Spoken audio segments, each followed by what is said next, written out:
Bonjour tout le monde, une petite vidéo d'optimisation pour avoir les meilleures performances au niveau de la latence et des FPS dans Call of Duty. Alors ici, on veut vraiment pas aller chercher un jeu qui est nécessairement beau. Euh, on veut un jeu qui est le plus clair possible, le plus performant possible. Donc les gens qui ont des configurations qui sont plus vieilles ou qui ont des PC un peu moins rapides, c'est hautement conseillé pour vous de mettre ces options-là. Pour les gens qui ont une bonne config puis qui voudraient plutôt avoir des beaux graphismes, ben, cette vidéo-là est pas vraiment pour vous. Euh, Ceux qui veulent un mix des deux, je vous dirais que la seule option ici qui va pratiquement être pas au plus bas, ça va être au niveau des textures graphiques que vous allez pouvoir monter sans avoir une incidence majeure, surtout si vous avez un gros PC. Sinon, ici, on parle vraiment d'avoir le plus de FPS possible, puis le moins de latence possible. Donc, on commence toujours full screen. Assurez-vous ici d'avoir toujours full screen. Euh, le refresh rate, assurez-vous que c'est le bon refresh rate pour votre écran. Euh, Ensuite, il n'y a rien d'autre ici. Quality.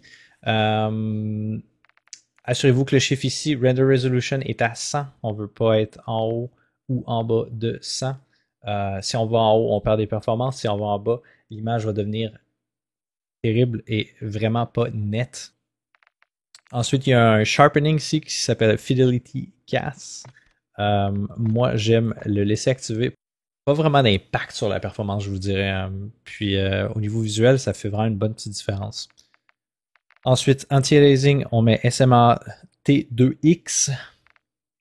Toutes les autres options ici, low, texture resolution, c'est libre à vous, sans blague. Ceux qui ont des très bonnes cartes graphiques, vous pouvez prendre jouer avec les textures à élever et la différence va être minime, mais ici pour le contexte des meilleures performances possibles, personnellement j'ai joué en normal, mais n'hésitez pas à aller beaucoup plus bas si vous avez des vieilles cartes graphiques, surtout si vous avez peu de VRAM. Des gens qui auraient des cartes graphiques avec 3 ou 4 GB, n'hésitez pas à aller vers plus very low. Faut vraiment pas approcher du max ici de votre VRAM. Ensuite, bullet impacts and sprays. Important de voir l'impact des balles. Ça peut vous aider in-game à essayer de trouver d'où les tirs peuvent venir. Shutter quality low. Tout le reste ici, off. Streaming quality bas aussi. Shadow map resolution very low. Important ici, la cache pour les spot shadows, sun shadows. Vous voulez activer la cache, ça va accélérer justement le rendering. Tout le reste ici, low, off. NVIDIA Reflex Low Latency, on plus boost. Si vous êtes sur un laptop, parfois les gens vont conseiller de mettre ça plutôt à on que on plus boost. En mettant on plus boost, votre carte va avoir lorsque vous êtes dans le jeu, bien sûr, votre carte va être gardée dans un espèce de mode de toujours prêt, donc pas vraiment de sauvegarde d'énergie ou quoi que ce soit. Dans tous les cas, si vous êtes en train de jouer à Call of Duty, vous voulez prendre juste aller chercher une meilleure performance de votre carte, alors vous pouvez mettre ça à on plus boost, il n'y a pas de problème. Off, le motion blur. Petit détail ici, field of view, c'est à votre goût. Pour ce qui est du field of view, pour vrai, moi je joue toujours avec pratiquement le maximum dans tous les jeux. Parce qu'il y en a qui aiment moins ça. Il y a bien sûr un impact sur les FPS parce que plus votre field of view est élevé, plus il y a des trucs affichés à l'écran. Mais l'impact n'est pas majeur. Et je trouve au niveau du gameplay d'avoir toute l'information ici qu'on n'aurait pas autrement si on va plus bas. Pour moi, ça vaut la peine juste de jouer au field of view un peu plus élevé. Il y en a qui n'aiment pas l'effet de fisheye qu'on appelle, que ça peut faire. Up to you. C'est 100% vous. Vous pouvez tester à différents field of view in game. Vous allez tout de suite voir la différence. Ensuite, si vous naviguez dans vos documents, Alors ici, on va dans mes documents. Il devrait y avoir un dossier qui s'appelle Call of Duty. Ce dossier-là va exister quand vous allez ouvrir le jeu pour la première fois, comme on vient de faire. D'ailleurs, une fois que vous allez avoir terminé ici avec vos settings, n'oubliez pas d'appliquer. Ça va aller mettre à jour le fichier qui est ici, qui s'appelle Options. Puis on va aller éditer avec Notepad. Comme voilà. Alors ici, on va aller chercher quelques trucs. On va commencer par le bas. Il y a une option ici qui est très pratique qui vous permet de skip l'intro. Donc, le petit intro au début qui apparaît tout le temps, on peut simplement la skipper en mettant 1 ici au lieu de 0. Normalement, il y aurait 0 ici. On met 1. Alors, on peut faire CTRL S pour sauvegarder.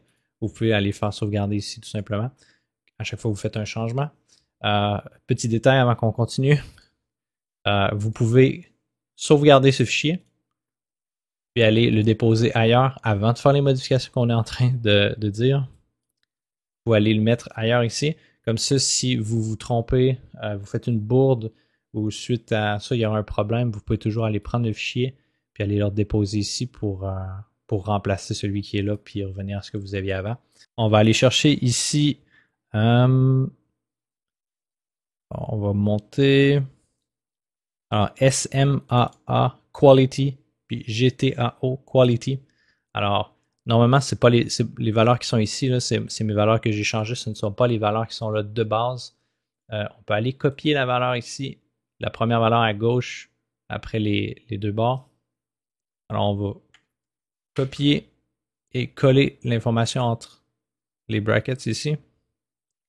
Même chose avec SMAA, donc on veut aller changer ces deux-là. GTAO, on va aller chercher le GTAO Low, on va le copier ici. Et on va aller chercher SMAA Quality Low, puis on va aller le mettre ici. Puis on va sauvegarder encore une fois. Ici. On continue de monter. Là, comme vous pouvez voir, c'est les options qui étaient dans le jeu ici. Comme on avait activé la cache pour les Sun Shadow. Normalement, c'était à 0, là c'est à 1, puisqu'on a sauvegardé une game. Continue.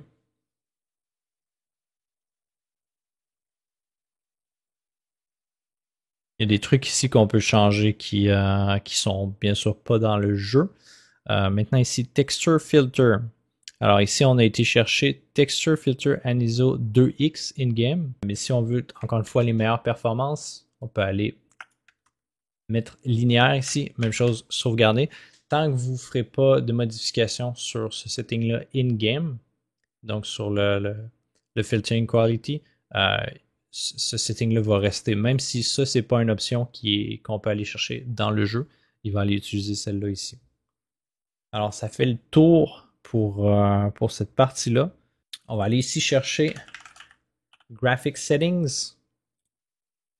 Alors, Graphic Settings ici, vous allez voir ici que j'ai Call of Duty Modern Warfare 2 Beta. Alors, ce qu'on veut faire, c'est aller rajouter l'exécutable du jeu dans les applications qui sont ici. Alors, on va aller faire Browse. On va aller chercher le jeu où il a été installé. Ce que vous pouvez faire, c'est faire Show in Explorer. Aller copier le chemin ici. Et ensuite, aller choisir une application. Copier le chemin qu'on avait. Enter. Aller chercher Beta. Aller chercher Code. Et là, vous allez le rajouter. Ensuite, vous allez cliquer sur Call of Duty. Vous allez aller dans Options que vous voulez rajouter. Vous allez mettre Haute performance. Ensuite, vous allez vous assurer ici, si on va dans Power, on va voir Edit Power Plan. Comme d'habitude, je conseille d'utiliser le mode Haute performance. Si vous êtes sur un laptop, par exemple, il est possible que ce soit mieux ou plus optimisé sur votre laptop d'utiliser le mode balancé ou le mode qui est recommandé par votre manufacturier. Pour toutes les autres qui auraient des PC de gaming, vous pouvez aller ici utiliser haute performance. Si vous voulez aussi, vous pouvez télécharger l'application ISLC. Ici, c'est une application qui vous permet de gérer les listes idle de Windows. ISLC permet tout simplement de faire le ménage dans la RAM de ces trucs-là sans nécessairement laisser Windows le faire à des moments qui peuvent parfois être mal choisis si vous êtes en train de gamer. Donc, ce que je conseille ici, c'est tout simplement d'aller mettre la moitié de votre mémoire, de votre système. Donc, exemple, moi j'ai 32. Ici, je mettrai 16 dans la boîte que là. Si vous avez 8, vous pouvez mettre 4. Vous voyez où on s'en va avec ça. Mettez simplement la moitié. Ensuite, j'utilise le Custom Timer Resolution. On met 0.5 ici dans la boîte. Puis le pooling rate, on le met à 500. On démarre ça. Puis normalement, l'application, on peut lui dire de démarrer en même temps que Windows. C'est prouvé que ça a des effets très positifs justement sur le temps de réponse de beaucoup d'applications, puis surtout quand justement on joue à des jeux vidéo. Donc c'était tout pour cette petite vidéo. Désolé si c'est un peu amateur, c'est fait dernière minute, mais je tenais à vous faire une petite vidéo là, juste pour la bêta en fin de semaine pour les gens qui auront le temps juste de faire ce qu'on vient de faire. Il y aura une vidéo complète d'optimisation que je ferai quand le vrai jeu sortira plus tard. Puis entre autres aussi avec DMZ et Warzone. Donc on se revoit là. Sinon, je suis sur Twitch pas mal à tous les jours. Twitch.tv/MapleSyrup Junkie, le lien est dans la description. Merci à tous et bon gaming!